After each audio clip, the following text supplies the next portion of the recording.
गांव में सरकारी हैंडपंप के आसपास कुछ विचित्र घटनाएं होने लगी। सभी लोग उन घटनाओं से अचंभित थे। अरे दीदी, का तुम रात सुने रही? ई हैंडपंपवा खुदे चलत रहा। राती 12 बजे भला कौन पानी भरे आई? हमें तो बहुत डर लागत बा।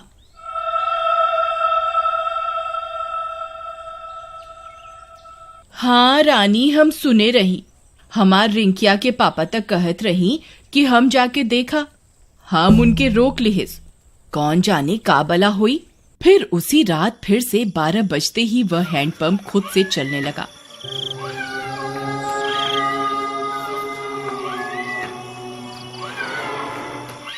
सभी गांव वाले सुन रहे थे, पर किसी की हिम्मत नहीं हुई कि जाकर देखे। फिर सुबह होने पर, अरे मीना दीदी, चला हो, हैंडपंपवा पर पानी भरे के। हमें अकेले जाते डर लागत बा। फिर वे दोनों हैंडपंप पर जाती हैं। वहां पहुंचकर उनकी आंख फटी की फटी रह जाती है। वहां किसी के पैर का निशान होता है जो इंसानी पैर से दुगने साइज का होता है। ई देखा हो रानी, हम कहत रहे ना कुछ गड़बड़ जरूर बा। ई देखा, भला किस इंसान के इतना बड़ पैर हुई। तभी वहां पिंकी आ जाती है। अरे दीदी, क्या हुआ? आप दोनों इतनी परेशान क्यों हैं?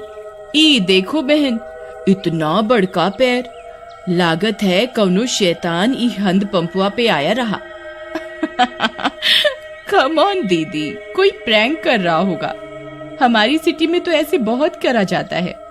अरे आप शहर से आई रही पिंकी बहन, आप ये सब ना समझी। फिर रात होने पर हैंडपंप फिर खुद से चलने लगता है।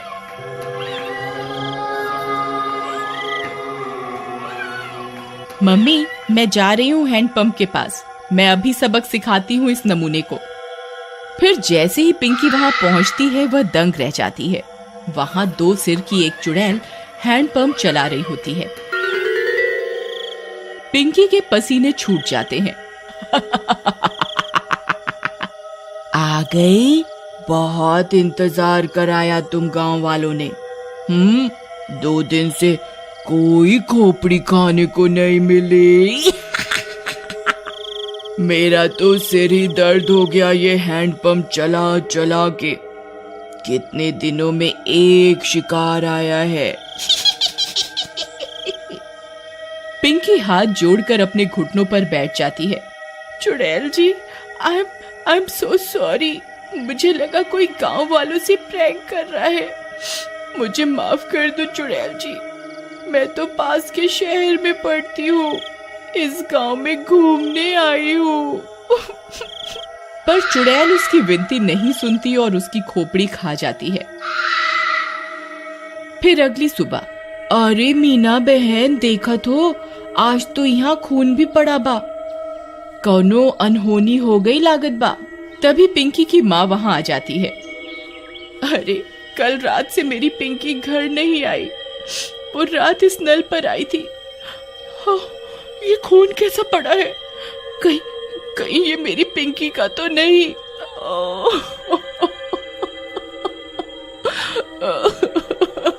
अरे भौजाई, हम उसे कल ही कहे रहे कि ज्यादा लेक्चर का झाड़ो।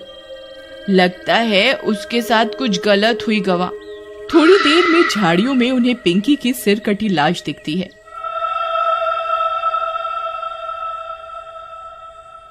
यह बात पूरे गांव में फैल जाती है। सब फैसला करते हैं कि अब से इस हैंडपंप पर कोई नहीं आएगा। फिर रात होने पर वह चुड़ैल फिर से हैंडपंप पर आकर उसे चलाने लगती है, पर कोई नहीं आता। लगता है गांव वाले चालाक बन रहे हैं। इनको किसी और तरकीब से बुलाना होगा, नहीं तो हम भूखी मर जाएंगी। हाँ, पर करें क्या? रुक जा मेरे जुड़वा सिर, अभी तुझे किसी खोपड़ी का स्वाद चखवाती हूँ। फिर वह चुड़ैल पिंकी के घर के पास पहुंच जाती है। वहां जाकर चुड़ैल पिंकी की आवाज में उसकी माँ को आवाज देती है। मम्मी, मम्मी, दरवाजा खोलो मम्मी। मम्मी। पिंकी की आवाज सुन उसकी माँ झट से दरवाजा खोलती है। वह बाहर चुड़ैल को देख पिंकी की माँ कांपने लगती है। पिंकी, ये तुझे क्या हुआ? चुड़ैल की एक खोपड़ी अपनी लंबी जीभ से पिंकी की माँ को जकड़ लेती है। मैं कोई पिंकी विंकी नहीं। तेरी पिंकी तो कब की हजम भी हो गई होगी। अब तू मेरा खाना बनेगी मूर्ख औरत। फिर चुड़ैल उसकी खोपड़ी काट कर निकाल लेती है और उसे खा जाती है।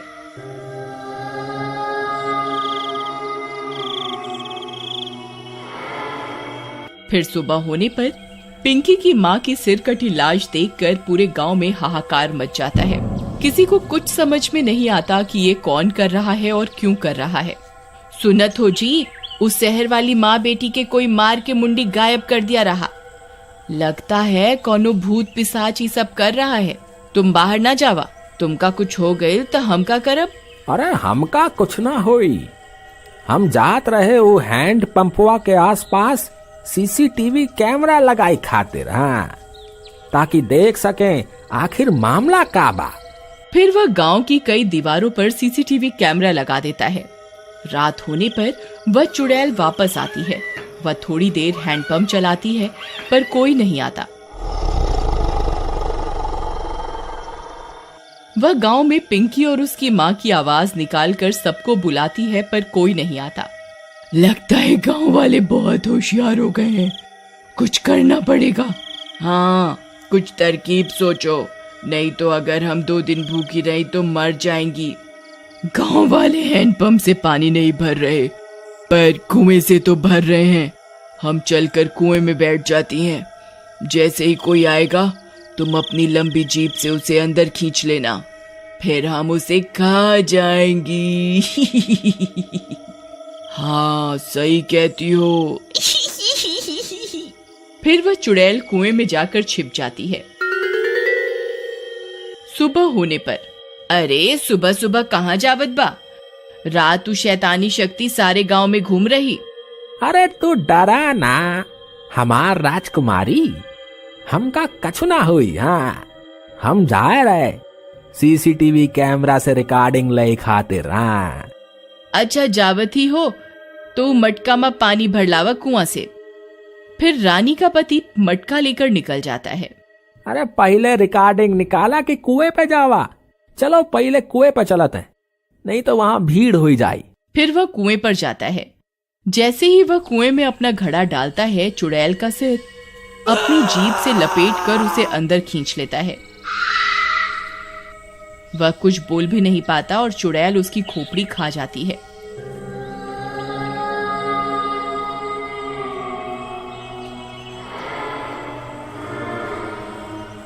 कुछ देर में गांव वालों को उसकी सिर कटी लाश कुएं में दिखती है।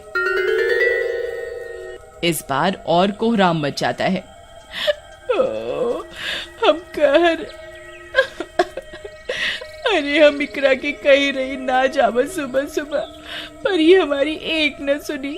हम तो लुट गईली, बर्बाद हो गईली। हे राम।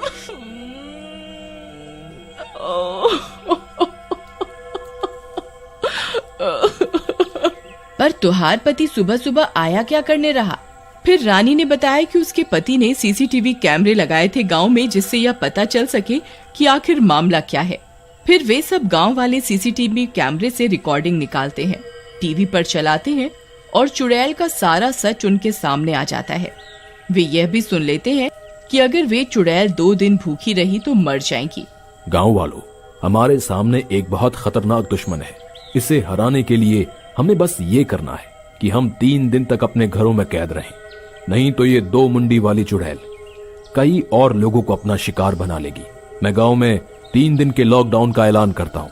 लॉकडाउन होने के बाद वे चुड़ैल 2 दिन तक गांव में आई अपना शिकार पकड़ने के लिए। उन्होंने कई तरकीबें लगाई पर कोई अपने घर से बाहर नहीं आया और वे दोनों चुड़ैल मर गईं।